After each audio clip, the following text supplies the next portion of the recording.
Eh bien, bonjour à tous pour ce nouvel épisode du Shop des Titans qui sera consacré à Benjamin. C'est mon épisode. Puisque c'est un épisode qui va être axé sur l'international, le paiement à l'international, la traduction, etc. etc. Et clairement, c'est plutôt le sujet de Ben. Donc, on va en parler en plusieurs étapes. Et puis, Thib et moi, on interviendra pour poser des questions et aussi ajouter des choses sur la partie technique pour Thibaut.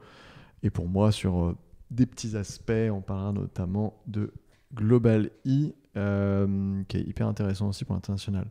On aura 3 axes. Premier axe, la traduction. Deuxième axe, vendre à l'étranger. Et troisième axe, différencier sa marque à l'étranger. L'idée, c'est d'expliquer un petit peu comment faire pour pas trop foirer l'international, parce qu'il y a quand même pas mal de choses à voir. Et on peut très bien se dire, c'est simple en soi, hein, mais il y a quand même pas mal de petites choses à savoir. On va commencer par le premier axe, celui qui paraît le plus évident à tout le monde, c'est la traduction. Benjamin, que faisons-nous pour avoir une belle traduction sur son site Shopify ? Alors déjà en introduction sur la traduction, il faut savoir que maintenant notamment avec Google, tout le monde a un peu la possibilité d'avoir un peu des vues des sites avec les traductions.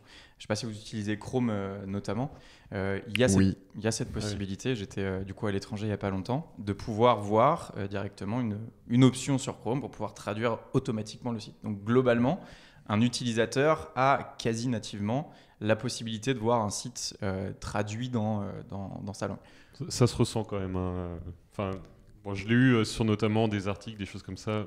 Clairement, quand tu lis de l'anglais traduit ou même d'autres langues, il y a vite des trucs un peu chelous dans la façon dont c'est rédigé, donc tu le sens quand même. C'est ce que j'allais dire, c'est qu'au final, c'est un truc qui existe si jamais c'est vraiment une langue très complexe et très éloignée de la vôtre. En attendant, nous, on préconiserait quand même de proposer son site avec plusieurs langues traduites.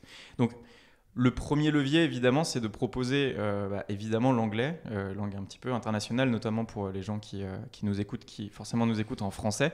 L'anglais, c'est la langue qui est la plus parlée, notamment dans l'Union européenne, et du coup, ça permet justement d'avoir une deuxième version un peu plus facile. Donc là, on ne parle pas de vendre à l'étranger, on parle vraiment de traduction, et de se dire que au moins, on propose une autre version de son site traduite pour les personnes qui sont non francophones.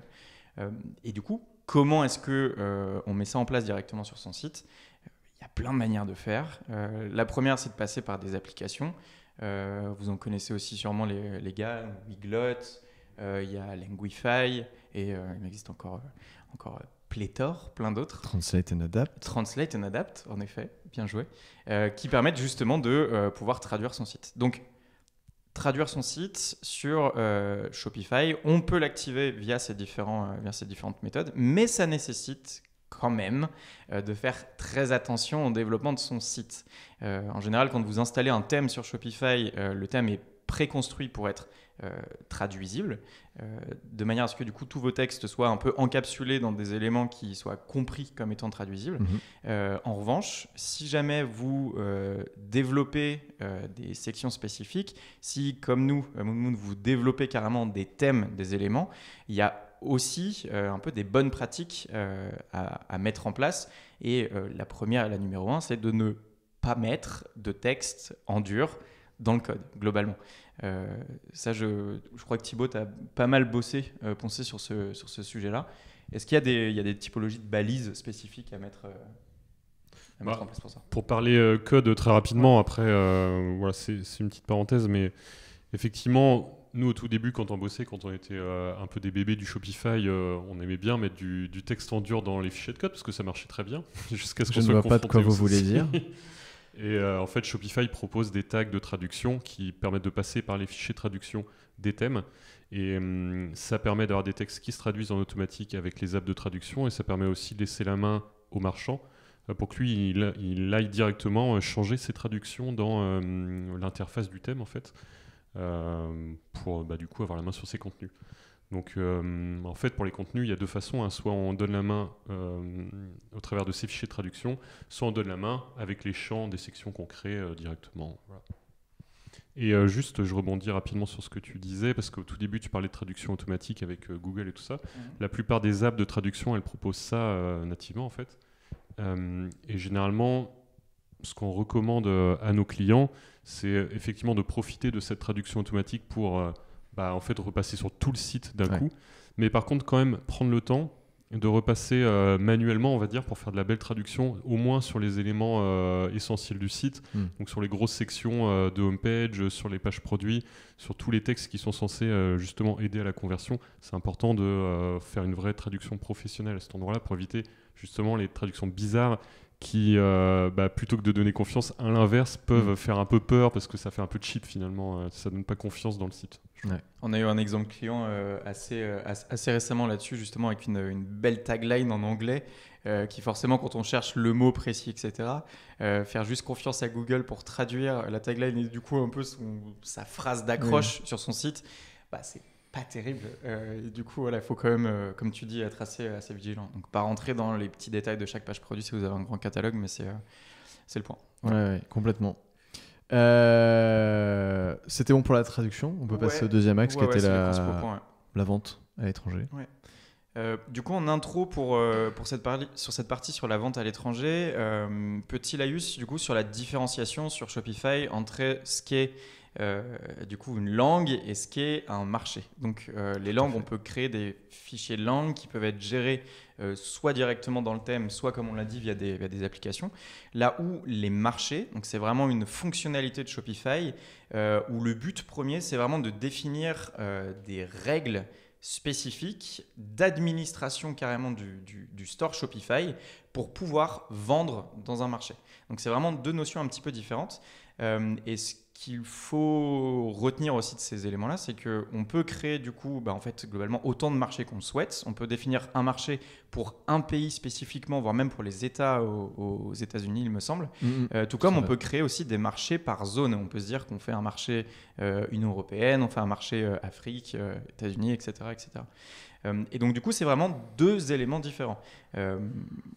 Thibaut, du coup, tu le sais toi aussi, on l'a paramétré à plusieurs reprises. On a du coup la possibilité dans le front Shopify, donc sur le site, de pouvoir proposer soit un sélecteur de langue, où du coup on va proposer les différentes versions de langue du site, ou alors un sélecteur de marché, où là va pouvoir s'appliquer et s'afficher du coup toute la configuration du marché qui est disponible dans le back-office. Ouais, c'est vrai qu'il faut bien distinguer les deux. Pour simplifier, en fait, on peut vraiment dire que le marché, c'est une zone géographique, ce qui implique aussi toutes ces règles légales d'expédition et tout ça, alors que les langues, c'est la langue finalement, et comme tu le dis, un marché peut avoir plusieurs langues. Donc cette notion est importante à avoir en tête. Souvent, il y a beaucoup de thèmes qui proposent juste un sélecteur de marché de base, et du coup, en fait, dans ce sélecteur-là, quand on a plusieurs langues, on a souvent des listes un peu à rallonge avec, pour chaque marché, les langues proposées. Donc nous, généralement, on scinde ça, c'est-à-dire qu'on choisit d'abord le marché, ce qui permet, on va revenir là-dessus je pense, mais de choisir aussi la devise implicitement. Et après, quand on est sur un marché, on peut choisir parmi les langues proposées par le marché. Ouais. C'est une recommandation ça aussi, parce qu'en effet, on peut créer autant de marchés qu'on veut, éviter d'activer le sélecteur de marché en mettant tous les marchés possibles et imaginables. Ça fait vraiment dropshipping de pouvoir utiliser toutes les devises de tous les pays, etc. Au contraire, essayer de proposer une expérience plus réfléchie qui vient mettre en avant justement les marchés, les zones géographiques que vous venez sélectionner. Et d'ailleurs, pour les sites qui ont beaucoup de marchés et qui veulent éviter justement que les gens se retrouvent sur le mauvais site, le mauvais marché, ou qu'ils aient choisi dans une liste à rallonge, il y a des apps qui peuvent aider en se basant sur l'IP de l'utilisateur. Donc il y a GeoIP, c'est ça, un lab de Shopify maintenant qui permet de gérer ça. Et qui permet en fait de rediriger automatiquement l'utilisateur sur le site de son marché par rapport à là où il se connecte. Ce qui est assez pratique parce qu'il a juste généralement une petite pop-up qui s'affiche qui dit on voit que vous êtes en France, est-ce que vous voulez pas du coup aller sur le site français parce que là actuellement vous êtes sur le site américain. Et voilà, du coup c'est assez agréable en termes d'expérience, et en plus ça fait comprendre que le site il est un peu bien construit parce qu'il comprend quand même qui on est et ce qu'on est en train de faire. J'allais y venir, mais ça a changé il y a quelques semaines ou quelques mois. En fait, historiquement, en effet, on avait un setup où on venait installer en complément sur le site de Shopify une application spéciale de geolocation. Et en fait, c'est tellement devenu un point important de pouvoir proposer cette option que maintenant, c'est natif Shopify, il n'y a plus besoin de cette application. Et pour ça, en fait, c'est vraiment, il suffit d'aller dans les marchés, dans les préférences, Et on a 2 petites cases à cocher, de choisir si on souhaite activer automatiquement la redirection vers le marché en fonction de l'adresse IP, ou alors en fonction de la langue du navigateur aussi du client. Alors je crois qu'on peut activer les deux, mais du coup je ne sais pas laquelle des deux règles prime sur l'autre. Mais ça maintenant c'est carrément natif, il n'y a plus qu'une coche. Alors déjà que de base c'était pas très compliqué non plus. Là c'est c'était la petite app à installer et maintenant c'est juste des cases à cocher. En fait tout le monde l'installait tellement tout le temps que du coup ils se sont dit ok on le rend natif. Ouais, c'est pas mal. Mais c'est bien, et puis Shopify nous laisse jouer un petit peu avec nous les devs, dans le sens où on peut du coup accéder à cette information d'IP pour savoir dans quel pays se trouve l'utilisateur, et potentiellement ça veut dire que nous dans le code on peut afficher des contenus spécifiques par rapport au marché sur lesquels les gens se trouvent. Donc ça aussi ça peut être assez intéressant en termes d'expérience assez customisée finalement. Ouais, généralement dans le panier tiroir on met les frais de port seront de 5,90 €. Et du coup si on est en Espagne on peut le changer, vraiment oui c'est vrai, il y a un site sur lequel on bosse, je sais même plus lequel c'est, mais où je suis en train de réfléchir mais je sais plus, mais on est en train de le faire. Effectivement on va se servir de ça pour proposer les frais de port estimés du marché. Donc il y aura marqué frais de port estimés tant entre parenthèses pour la Suisse par exemple, et on mettra un petit bouton je ne suis pas en Suisse au cas où, si jamais les gens veulent voir après les prix pour d'autres pays quoi. Mais pour faire du name dropping, c'est sur Shapert qu'on avait activé ça fut un temps. Mais il y en a un autre. Et sur Néné, on l'a mis en place aussi. Mais hyper cool. Ouais. Okay. Autre point justement sur la partie marché, mais là on va pas rentrer dans le détail concret de comment paramétrer les marchés, etc. En fait, cette fonctionnalité-là, initialement elle était prévue que sur Shopify Plus. Ils se sont rendus compte que c'était un vrai enjeu, ils l'ont proposé du coup maintenant sur tous les forfaits Shopify. Il y a plein de possibilités d'évolution justement en fonction de ces marchés, de mettre un catalogue produit spécifique pour certains marchés en fonction des réglementations, modifier les montants, comme tu le disais aussi juste avant Thibaut, de proposer des devises spécifiques, attention, exclusivement avec Shopify Payment, du moins pour le moment, gérer des logiques de taxes, etc.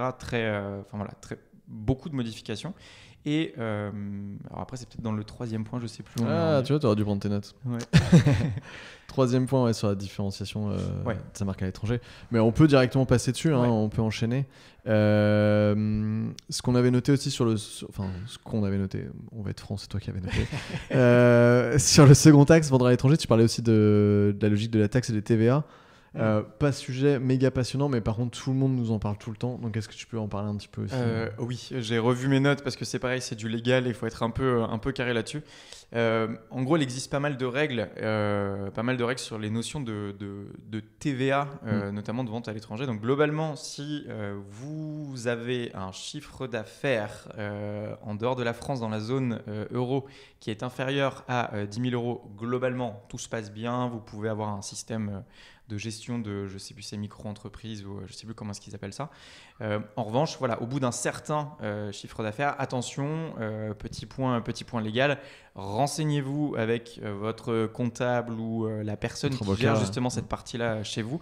Il y a différents trucs à mettre en place. Soit c'est passé sur ce qu'on appelle donc l'OSS, qui vient en fait centraliser les différents niveaux de TVA en fonction des pays dans lesquels vous expédiez. Ou alors, si vous souhaitez vraiment administrer tout ça par vous-même sur votre propre site, le mieux, c'est d'enregistrer aussi votre entreprise sur les TVA, sur les registres de TVA des pays dans lesquels vous expédiez. Voilà. Et tout ça peut se configurer directement dans Shopify, de mettre votre TVA pour l'Allemagne, pour l'Espagne, etc. Les 10 000 €, du coup, la limite de 10 000 €, c'est 10 000 € cumulés en export, ou c'est 10 000 € dans un pays? Quand tu dépasses 10 000 € dans un pays spécifique, il faut déclarer dans ce pays-là, et tu peux avoir 5 000, 5 000, 5 000, 5 000 et t'es pas concerné. C'est une règle de l'Union européenne, donc c'est à partir du moment où tu fais 10 000 € dans toute l'Union européenne, en dehors de ton pays où tu as ton enregistrement TVA. Ok, ça marche. Ensuite, sur la différenciation de sa marque à l'étranger, donc tu as parlé de la différence entre les langues et les marchés. Création des marchés dans tout ce qu'on peut faire, création d'un front différent par marché, ça on peut en parler aussi. Exactement. Parce que c'est un peu spécifique. C'est le vrai gros sujet là-dessus, c'est que Là, sur les 2 premiers points, en fait, on a proposé du coup une première expérience un peu traduite où, comme l'a dit justement Thibaut, on peut avoir un site traduit avec un peu de son style, un petit peu de sa patte, sans trop venir complexifier un petit peu sa gestion. Sur la partie marché, un peu plus de paramétrage, mais du coup une expérience un peu plus poussée. J'ai pas parlé des règles d'expédition non plus, mais on peut dans son back-office Shopify, mettre des règles d'expédition pour des prix. Très important, choisir les bons logisticiens avec qui vous travaillez si jamais vous partez aussi à l'étranger pour vous assurer que toute la paperasse nécessaire est bien remplie. Et voilà. Et là, on arrive déjà à pouvoir vendre à l'étranger sans non plus avoir passé des heures et des heures à travailler son site.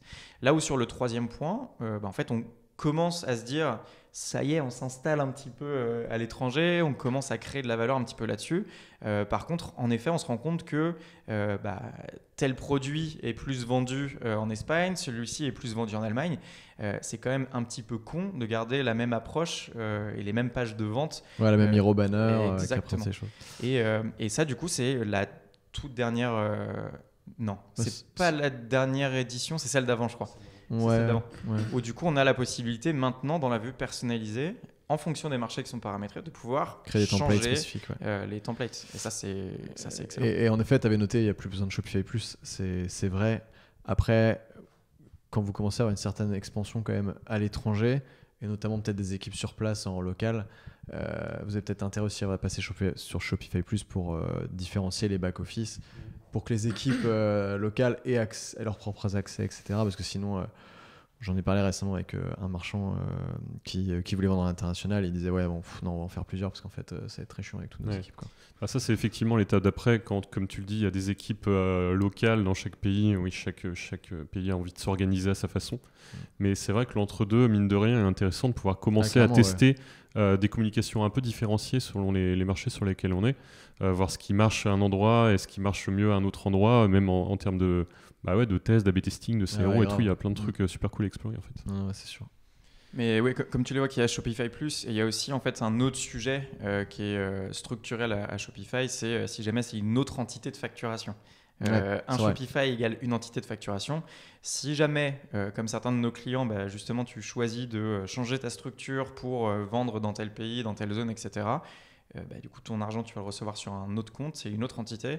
Légalement, sur Shopify, du coup, il t'incite, soit c'est un plus et tu peux gérer tes orgas, soit c'est des sites différents. Ouais, complètement.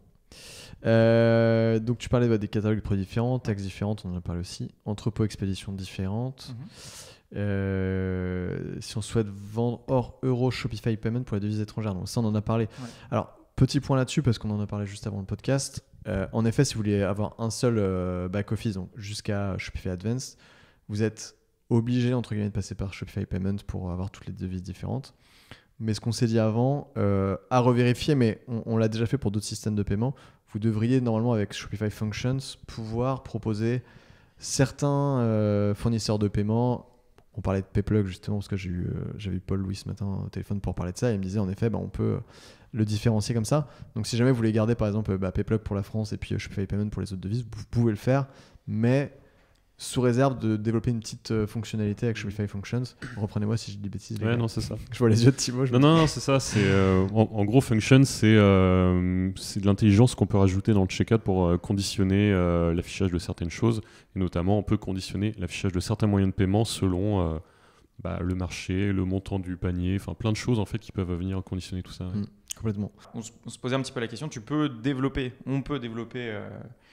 ces différentes règles, tout comme il existe des applications aussi. Pas forcément besoin, en tout cas au début, de venir investir sur de la création de fonctions spécifiques. On l'a mis en place sur la bamboozeraie de mémoire. Des applications pour dire, OK, à partir de tel montant, dans telle zone d'expédition, je veux ou je ne veux pas afficher ce moyen de paiement.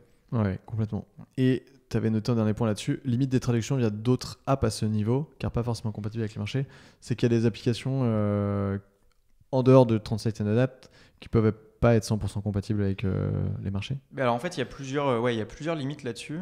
Déjà, vu que la logique de marché, c'est quelque chose d'au final assez nouveau dans l'écosystème Shopify, il faut que les applications qui gèrent les traductions réussissent à s'interfacer avec ces trucs-là. On n'est plus en train de jouer exclusivement avec le fichier de langue, mais on joue avec le fichier de langue qui est monitoré par le marché. Donc ça, là-dessus, il y a des incompatibilités avec beaucoup d'outils de traduction. Je n'ai pas revérifié. Depuis, il est très fort probable que des grands Weglot ou autres ont trouvé un petit peu des solutions. On employait du coup plutôt donc Translate and Adapt là-dessus. Là où il y a du coup une autre limite sur Translate and Adapt, c'est qu'on ne peut pas employer plus de 3 langues en automatique. Et même de base, on ne peut pas employer plus de 3 langues traduites sur Translate and Adapt.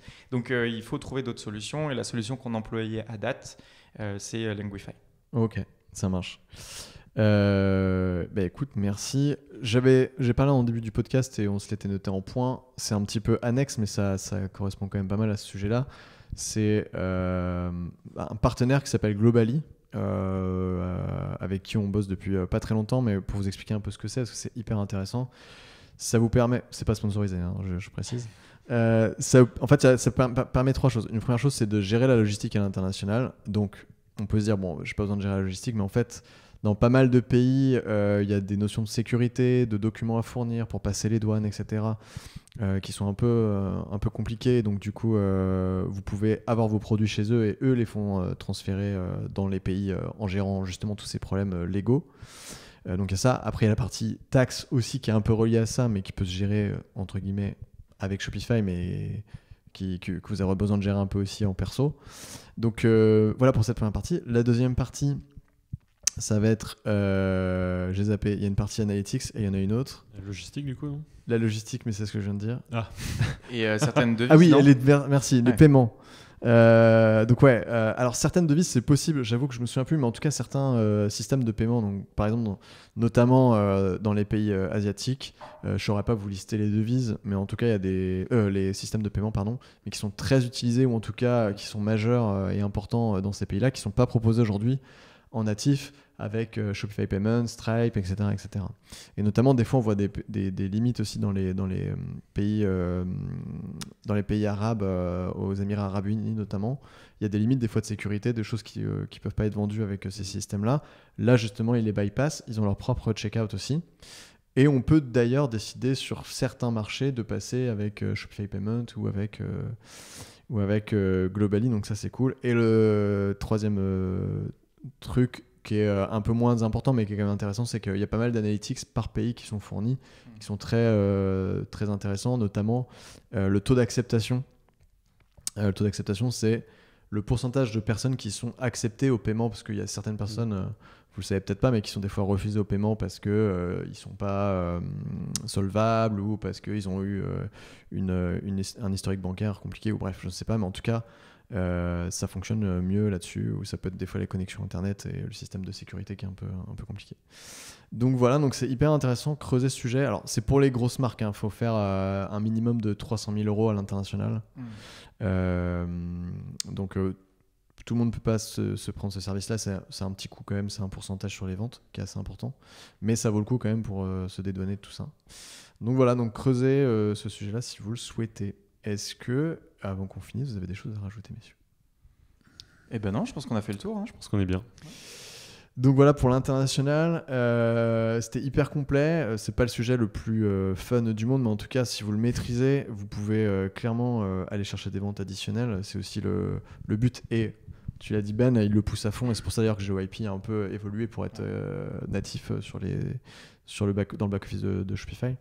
Donc allez-y à fond, je pense qu'il y a beaucoup de marques qui sous-exploitent ces marchés-là, notamment ça peut se faire assez vite. Ouais, c'est ça, en fait c'est que les premières étapes pour mettre ça en place, elles sont assez simples, tout est fait avec des apps de Shopify, tout fonctionne super bien ensemble, enfin franchement les premières étapes, si vous êtes une marque française, c'est d'aller capter la Belgique, la Suisse en premier lieu, le Maghreb aussi, assez simple. Parce qu'ils connaissent quand même bien les marques qui sont présentes en France, donc allez-y à fond. Voilà, écoutez, merci, et puis on se retrouve pour un prochain épisode du Shop des Titans. Ouais, bientôt. On va essayer, on n'est pas assez assidus là, mais on va y aller. Merci, allez, ciao. Ciao.